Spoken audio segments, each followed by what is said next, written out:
joy to the Lord, all you nations. Come before him singing for joy. Serve the Lord, serve the Lord. Come before him singing for joy. Sing to the Lord with shouts of joy. Let all creation rejoice. Come join the song of praise to our God. He is the Lord. Sa ngalan ng Ama, ng Anak, at ng Espiritu Santo. Amen. Sumainyo ang Panginoon. At sumaiyo rin. Mga kapatid, sa araw na ito ating pinagdiriwang ang banal na kapistahan ng pagbabagong anyo ni Jesus.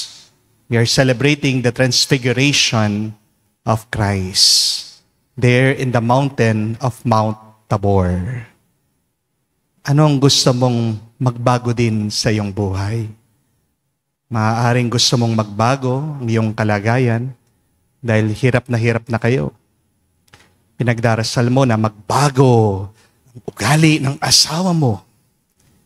Maaaring pinagdarasal mo na magbago din ang iyong health, ang iyong kalusugan. Mga kapatid, isa lang makakatulong sa iyo sa pagbabago. Walang iba kung hindi ang Panginoon.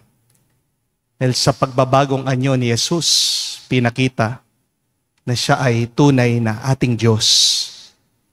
Siyang pangalawang katauhan sa Diyos sa Santatlo. Siya ay naging kamukha natin para tulungan tayo sa tunay na pagbabago at pagpapabuti ng ating mga kaluluwa. Sa mga pagkakataon na kung saan pinakita na ng Diyos ang liwanag, pero paulit-ulit pa rin pinipili natin ang dilim. Hingin natin ito ng tawad sa Kanya, tayo magpakumbaba para makita tayo muling karapat-dapat makatanggap sa mga banal na misteryo. Inaamin ko Sa makapangyarihang Diyos at sa inyo, mga kapatid, na lubha akong nagkasala sa isip, sa salita, sa gawa, at sa aking pagkukulang. Kaya isinasamo ko sa mahal na Birheng Maria, sa lahat ng mga anghel at mga banal, at sa inyo, mga kapatid, na ako'y ipanalangin sa Panginoong ating Diyos. Kaawaan tayo na makapangyarihang Diyos. Patawarin tayo sa ating mga kasalanan at patnubayan tayo sa buhay na walang hanggan. Amen. Panginoon, kaawaan mo kami. Panginoon, kaawaan mo kami. Kristo, kaawaan mo kami. Kristo, kaawaan mo kami. Panginoon, kaawaan mo kami. Panginoon, kaawaan mo kami.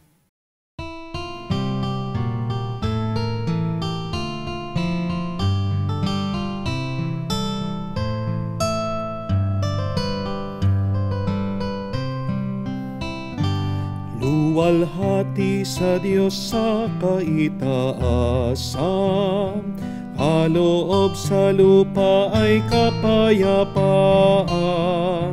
Pinupuri ka, ipinandarangal, sinasamba ka dahil sa dakila mong kalwalhatian. Panginoon naming Diyos, Hari ng langit, Amang makapangyarihan, Panginoong Jesucristo, bugtong na anak ng Diyos, Kordero ng Ama. Ikaw na nag-aalis ng mga kasalanan ng sanlibutan. Tanggapin mo ang aming kahilingan, ikaw na naluluklok sa kanan ng Ama. Maawa ka sa amin, ikaw lamang ang banal, Panginoong Jesucristo, kasama ng Espiritu, sa luwalhati ng Ama. Amen. Amen.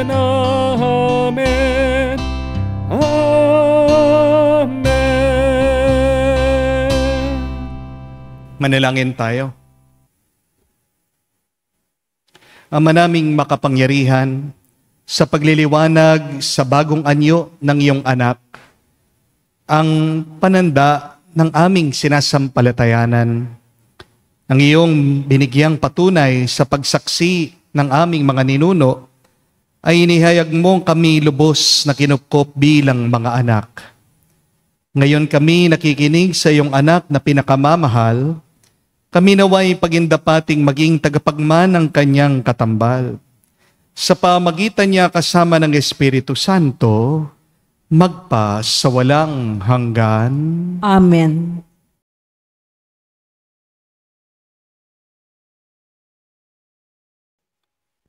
Pagbasa mula sa aklat ni Propeta Daniel. Habang ako'y nakatingin, may naglagay ng mga trono. Naupo sa isa sa mga ito ang isang nabubuhay magpakailanman. Kumikinang sa kaputian ang kanyang kasuotan at parang lantay na lana ang kanyang buhok. Ang trono niya'y nagniningning. Ang mga gulong nito ay apoy na nagliliyab. Waring agos ng tubig ang apoy na bumubuga mula sa trono. Ang naglilingkod sa kanya'y 1,000,000, bukod pa sa milyon-milyong nakaantabay. Humanda na siya sa paggagawad ng hatol at binuksan ang mga aklat. Patuloy ang aking pangitain. Ang nakita ko naman ay isang tila taong nakasakay sa ulap. Bumaba ito at lumapit sa nabubuhay magpakailanman. Binigyan siya ng kapamahalaan, ng karangalan at ng kaharian. Siya ay paglilingkuran ng lahat ng tao, bansa at wika. Ang pamamahala niya ay di matatapos at di babawiin at hindi mawawasak ang kanyang kaharian. Ang salita ng Diyos. Salamat sa Diyos. Panginooy maghahari, lakas niya'y mananatili. Panginooy maghahari, lakas niya'y mananatili. Ang poon ay maghahari, magalak ang kalupaan. Lahat kayong mga pulo ay magsaya at magdiwang. Ang paligid niya'y ulap na lipos ng kadiliman. Kaharian niya'y tapat at salig sa katarungan. Panginooy maghahari, lakas niya'y mananatili. Yaong mga kabundukay natutunaw, parang pagkit, sa harapan ng dakilang Panginoon ng daigdig. Sa langit ay nahahayag yaong kanyang katuwiran. Sa lupa ay makikita ang kanyang kadakilaan. Panginooy maghahari, lakas niya'y mananatili. Ikaw poon ay dakila at hari ng buong lupa. Dakila ka sa alinmang mga Diyos na ginawa. Panginooy maghahari, lakas niya'y mananatili.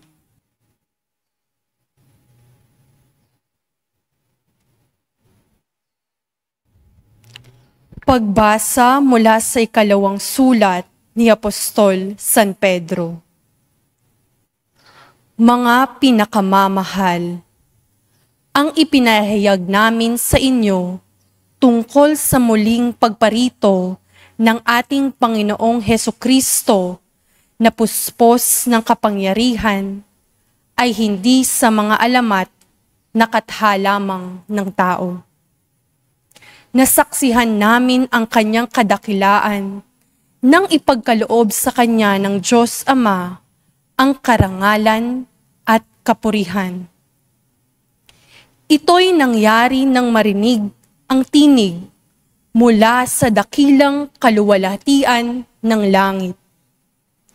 Ito ang pinakamamahal kong anak, siya ang lubos kong kinalulugdan. Narinig namin ito sapagkat kami kasama niya sa banal na bundok.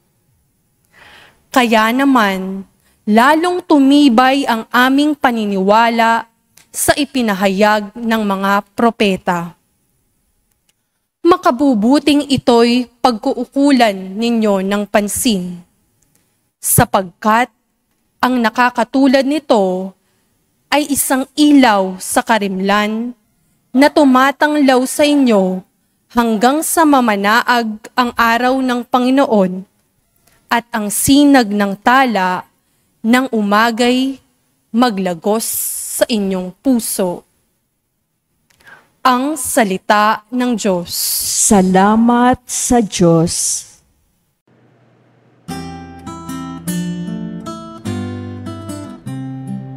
Alleluia, alleluia, alleluia, alleluia, alleluia, alleluia, alleluia, alleluia, alleluia, alleluia, alleluia, alleluia. Sabi ng Diyos ay, pakinggan ang anak niyang minamahal na lubhang kinalulugdan. Aleluya, aleluya.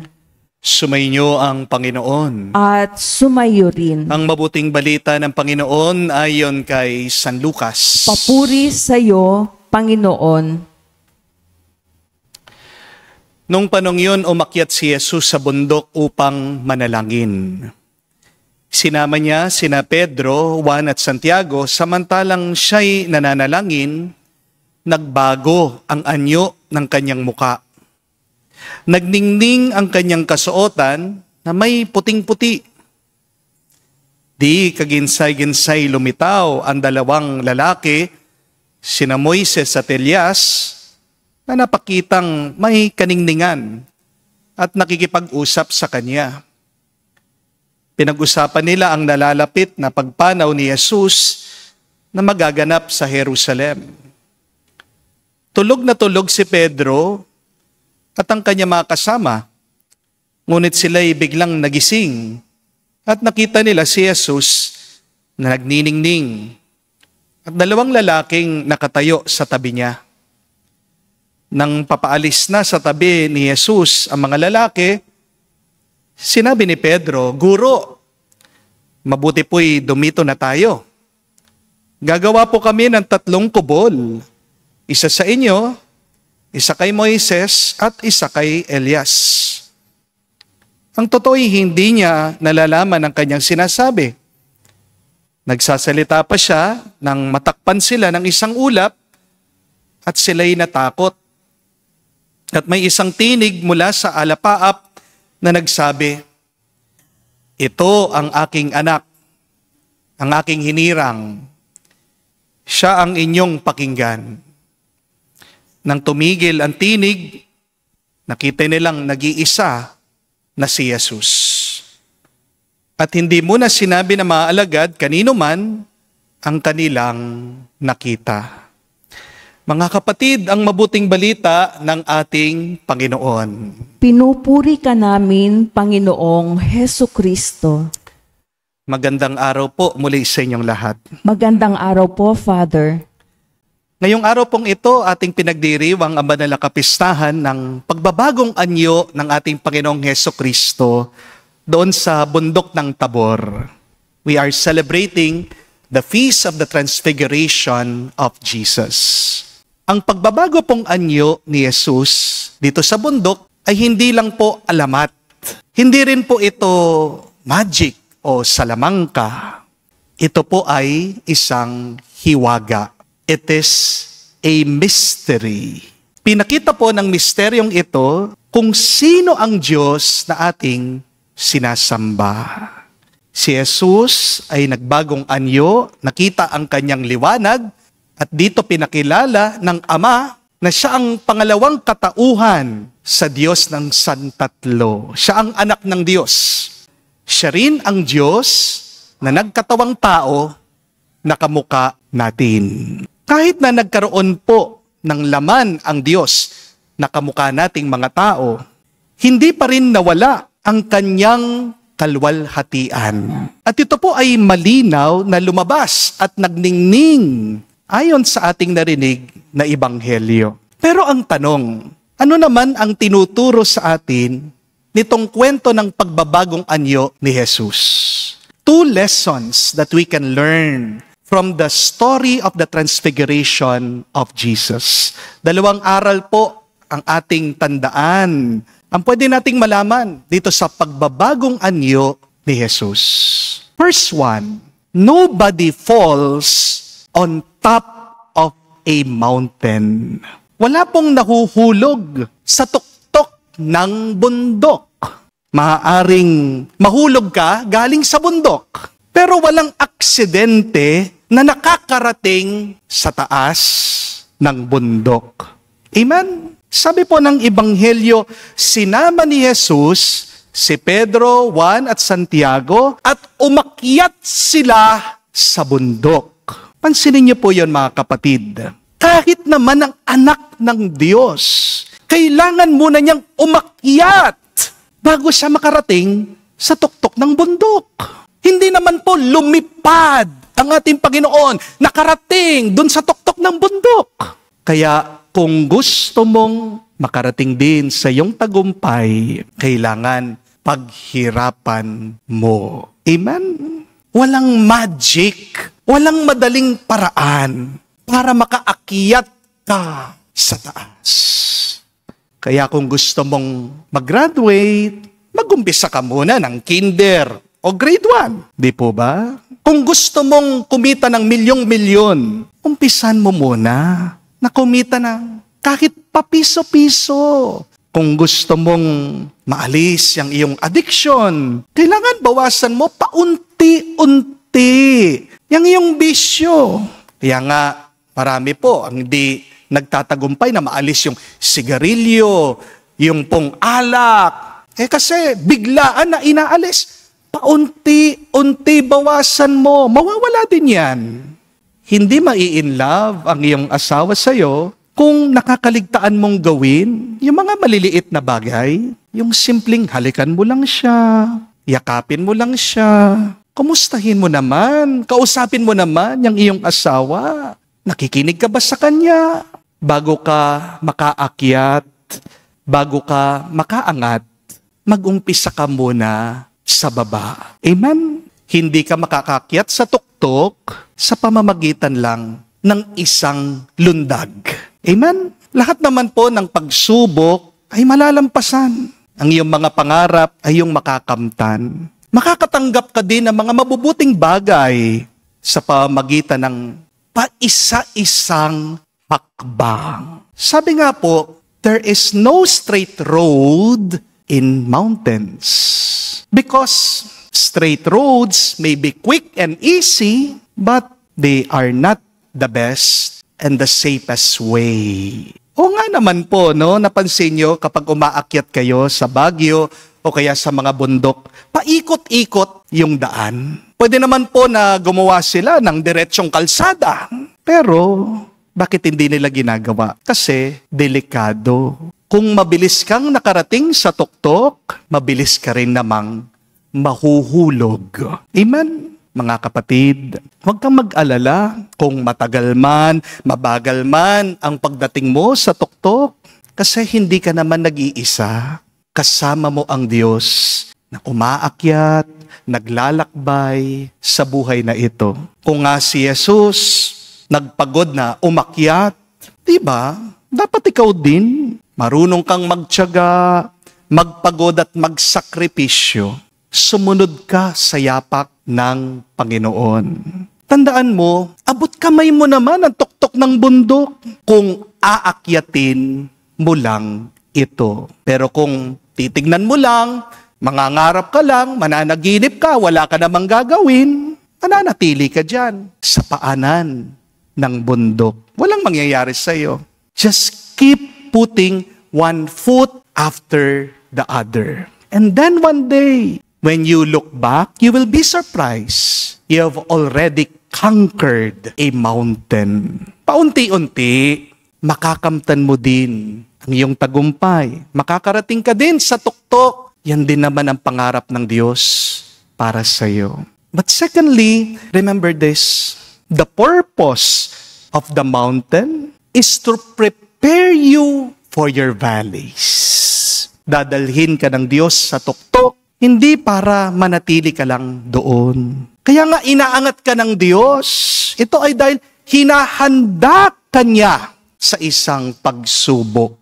Pagkatapos po nitong kwento ng pagbabagong anyo ng ating Panginoon, basahin niyo man po ang inyong Biblia. Ano po ang susunod na mangyayari? Meron pong isang bata na inalihan ng demonyo, pinagaling ni Jesus. Marami pong mga tao ang makikita ng ating Panginoon na sila ay tila bang naliligaw at naghahanap ng pastol. Meron din pong isang ama na lumapit sa ating Panginoon, humihingi ng tulong sa Kanya. Mga kapatid, kung dadalhin ka man ng Diyos sa iyong pagpapala, ito ay dahil may haharapin kang paghihirap. God gives you glory because you will face a grinding.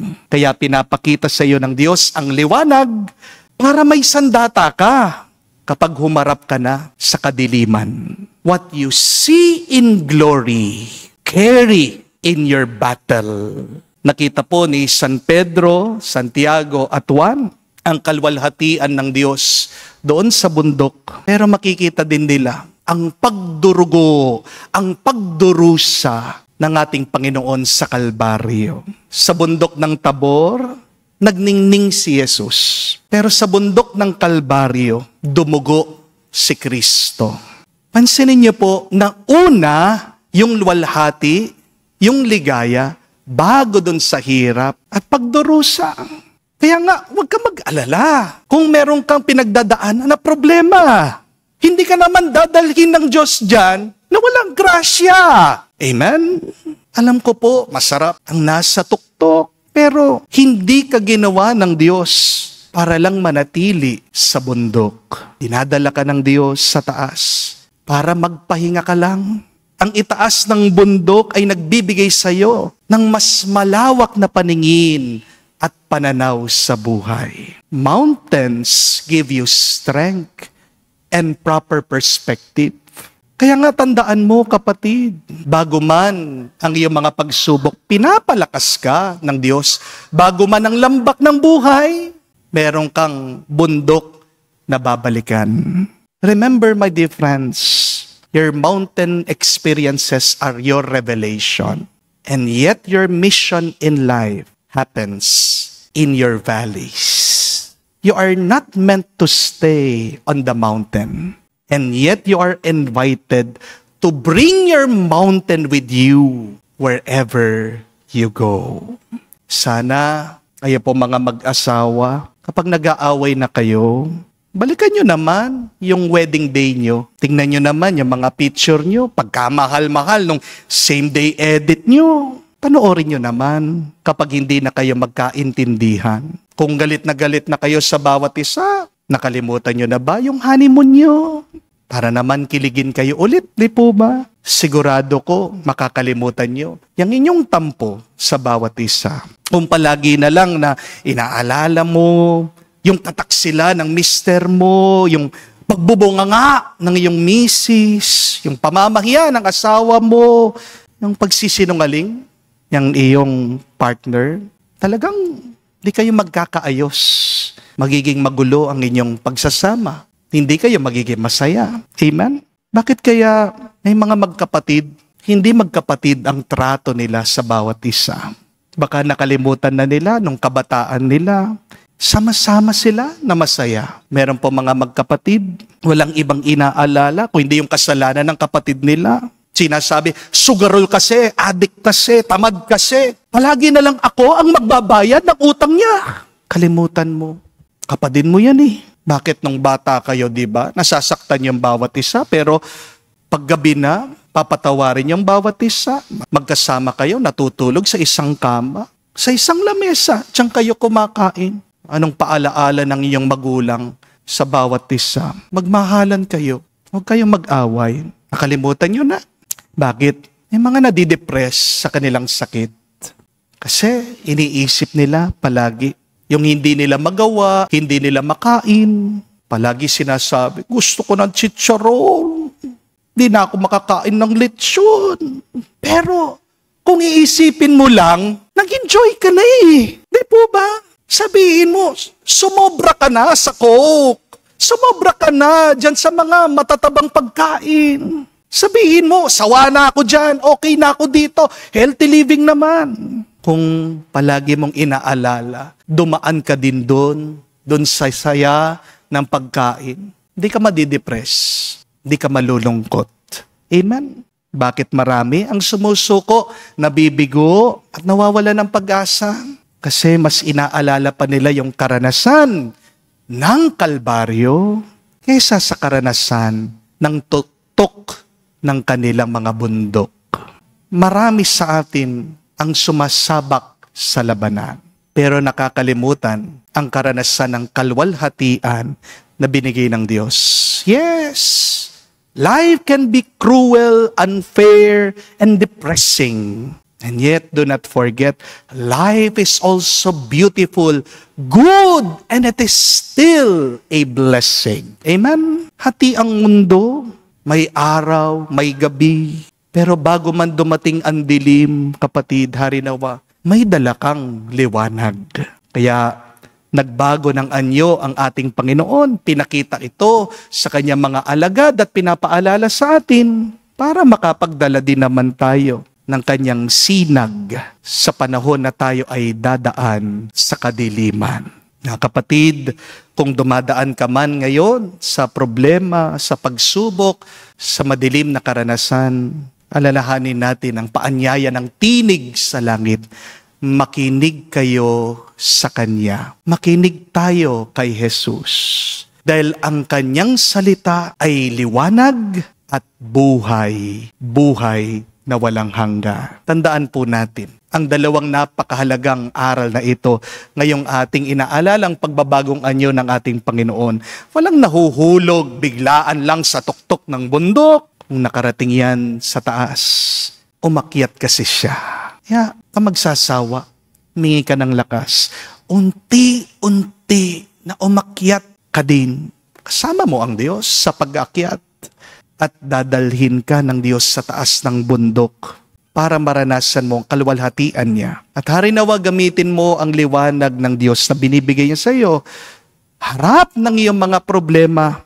Ang buhay mo ay hindi lang kalbaryo dahil may bundok ng liwanag. Dalhin mo yan, gamitin mo yan bilang iyong lakas at sandata. Amen. Tumayo po tayo at pahayag natin ang ating pananampalataya at isabihin, sumasampalataya ako Sa Diyos, amang makapangyarihan sa lahat, na may gawa ng langit at lupa, sumasampalataya naman ako kay Hesu Kristo, iisang anak ng Diyos, Panginoon nating lahat, nagkatawang tao siya, lalang ng Espiritu Santo, ipinanganak ni Santa Mariang Birhen, pinagpakasakit ni Poncio Pilato, pinako sa krus, namatay, inilibing, nanaog sa kinaroroonan ng mga yumao, nang may ikatlong araw, nabuhay na mag-uli, umakyat sa langit, naluklok sa kanan ng Diyos amang makapangyarihan sa lahat, doon magmumulang paririto't maghuhukom sa mga nabubuhay at nangamatay na tao.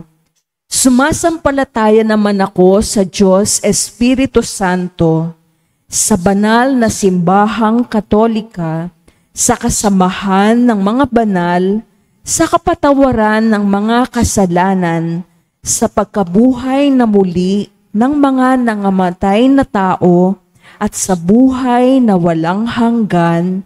Amen. Sa pagbabagong anyo, inihayag ng Ama ang kaluwalhatian ng kanyang anak. Hindi natin nakikita ngayon ang kanyang kaluwalhatian, subalit ang ating paghihintay sa kaharian. Manalangin tayo sa Ama, sa ngalan niya ating sabihin, Panginoon, dinggin mo kami. Panginoon, dinggin mo kami. Sa pamamagitan ng simbahan naway, magningning ang kaluwalhatian ni Kristo habang tapat tayong nakikinig sa Kanya. Manalangin tayo sa Panginoon. Panginoon, dinggin mo kami. Ang mga bansa naway maakay ng minamahal na anak sa mga landas ng kapayapaan at katarungan. Manalangin tayo sa Panginoon. Panginoon, dinggin mo kami. Tayo naway lumago sa biyaya at sa gayoy mamasdan ng iba ang liwanag ni Kristo sa ating buhay. Manalangin tayo sa Panginoon. Panginoon, dinggin mo kami. Sa katahimikan po ng ating puso, banggitin natin, sabihin natin sa Diyos ang ating mga personal na pangangailangan. Panginoong Diyos, nakakamangha, narito kami. Tanggapin mo ang mga panalangin ng pamayanang ito, natitipon upang marinig ang iyong mga salita at mag-alay ng sakripisyo ng iyong anak, na nabubuhay at naghahari magpa sa walang hanggan. Amen.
Manalangin kayo mga kapatid, para ng ating mga paghahain ay kalugdan ng Diyos amang makapangyarihan. Tanggapin nawa ng Panginoon itong paghahain sa iyong mga kamay sa kapurihan niya at karangalan, sa ating kapakinabangan at sa buong sambayanan niyang banal.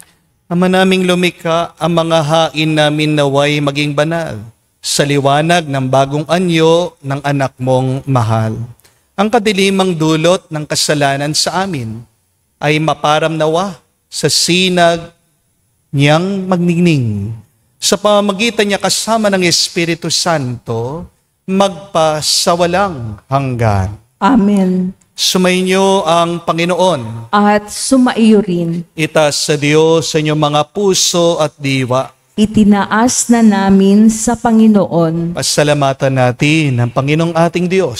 Marapat na siya ay pasalamatan. Ama naming makapangyarihan, tunay nga marapat ikaw ang aming pasalamatan sa pamagitan ni Jesucristo na aming Panginoon. Pinakita niyang siya'y maningning habang ang mga piling alagad ay nakatingin.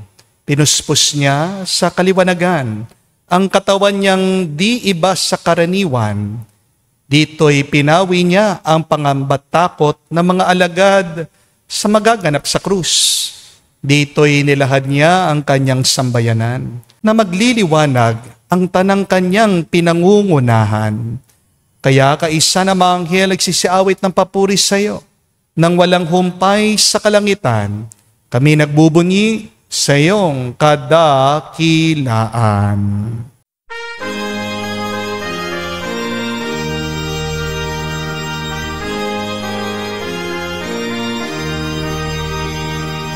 Santo, Santo, Santo, Panginoong Diyos ng mga hukbo.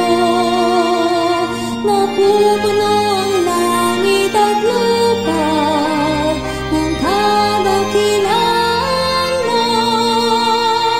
Hosana sa kaitasan, pinagpalang na paninito sa ngalan ng Panginoon. Hosana sa kaitasan, Hosana sa kaitasan. Ama naming banal, ikaw ang bukal ng tanang kabanalan. Kaya't sa pamagitan ng iyong Espiritu, gawin mong banal ang mga kaloob na ito, upang para sa amin, maging katawan at dugo ng aming Panginoong Heso Kristo. Bago niya pinagtiis ang kusang loob na maging handog, hinawakan niya ang tinapay, pinasalamatan kanya. Pinaghati-hati niya iyon, inabot sa kanyang malagad at sinabi, tanggapin ninyong lahat ito at kanin. Itong aking katawan na ihahandog para sa inyo.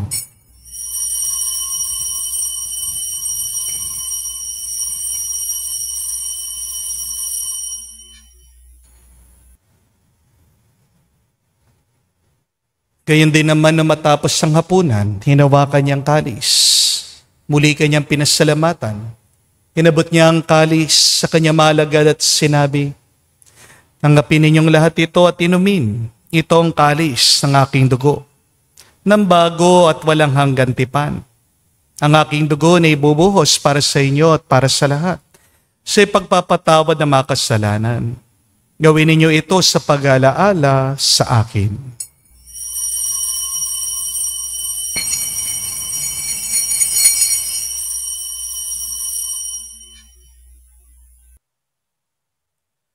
Ang misteryo ng pananampalataya.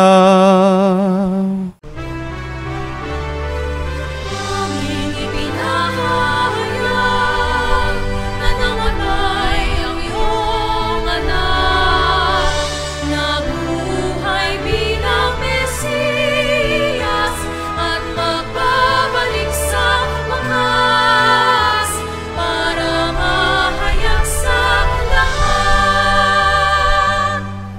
Ang mga ginagawa namin ngayon ng pag-alaala sa pagkamatay, muling pagkabuhay ng iyong anak.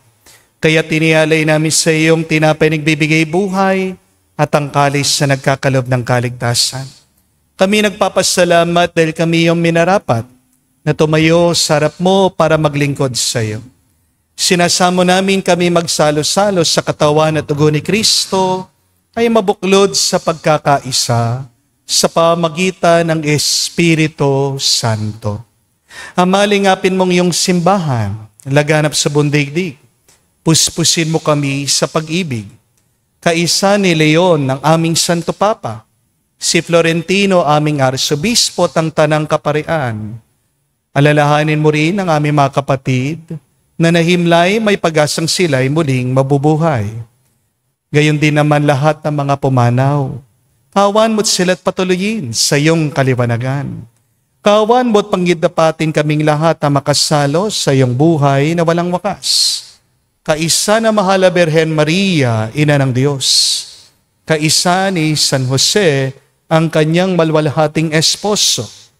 Kaisa ng mga apostol, lahat ng mga banal, na namuhay dito sa daigdig na kalugod-lugod sa iyo. May pagdiwang naman namin ang pagpupuri sa ikararangal mo sa pamagitan ng iyong anak aming Panginoong Heso Kristo. sa pamamagitan ni Kristo, kasama niya at sa Kanya, ang lahat ng parangal at papuri ay sa iyo, Diyos Ama, makapangyarihan, kasama ng Espiritu Santo, magpasawalang hanggan. Amen, amen, amen. Sa nakakagaling na utos at turo ni Jesus sa Panginoon natin at Diyos, ipahayag natin ang lakas loob.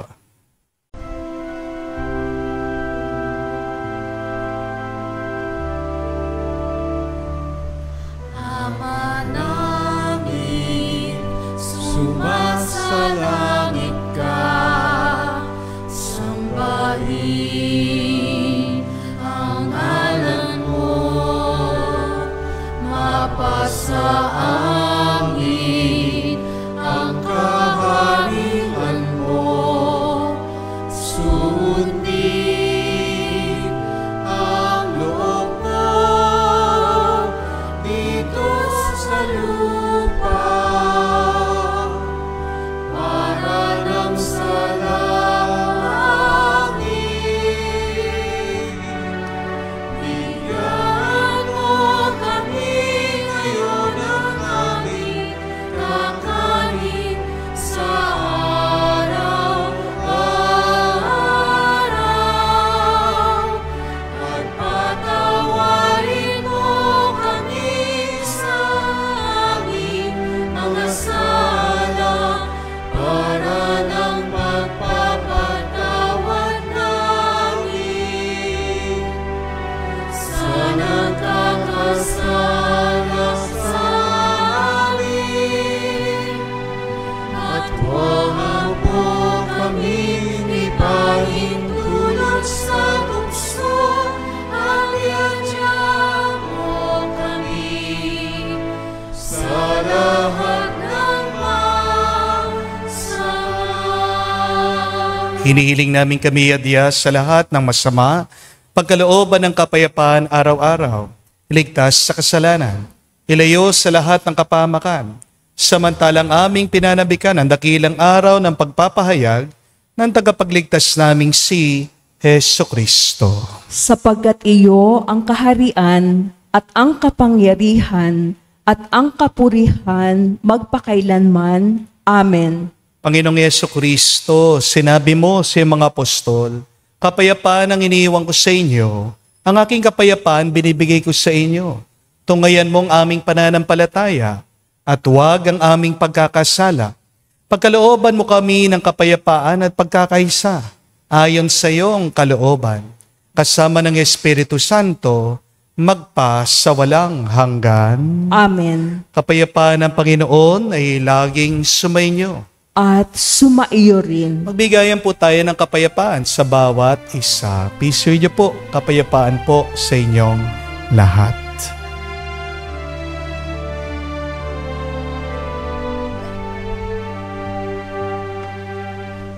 Kordero ng Diyos na nag-aalis ng mga kasalanan ng sanlibutan, maawa ka sa amin.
Mga kapatid, naririto ang ating Panginoong Jesucristo, ang Kordero ng Diyos.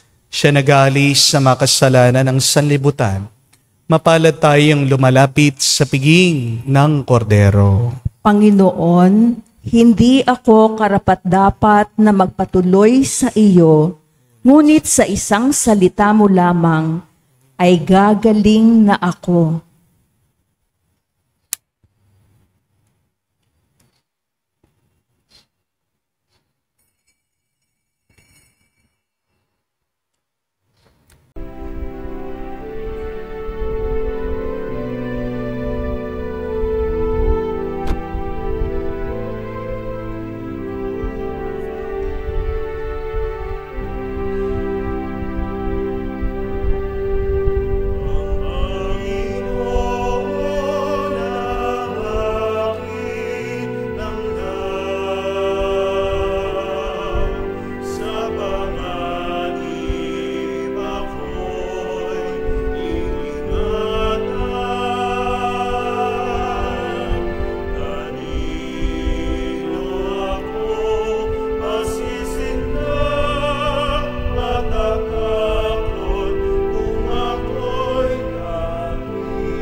Manalangin tayo. Ama naming mapagmahal, ang tinanggap naming banal na pakikinabang ay siya nawang magpabago sa amin sa ipagkakalarawan na niloob mong magpamalas ng pagliliwanag sa bagong anyo bilang aming tagapamagitan. Kasama ng Espiritu Santo, magpasawalang hanggan. Amen. Mga kapatid, tandaan po natin na walang nakakarating sa tuktok ng bundok na aksidente lamang. Kung gusto mong umangat, kung gusto mong makarating sa taas, kailangan paunti-unti ikaw ay umakyat. Pero pangalawa, hahayaan ka ng Diyos makaranas ng kaluwalhatian sa taas ng bundok dahil hinahanda ka niya na ikaw ay dadaan sa pighati, problema at pagsubok ng mga lambak. When God brings you on top of the mountain, God is preparing you to face your valleys of suffering.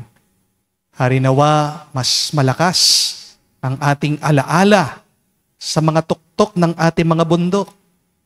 Huwag mong hahayaan na mas malakas ang alaala ng Kalbaryo. When your memory of Mount Calvary is stronger than the memory of the Mountain of Transfiguration, you will be stressed.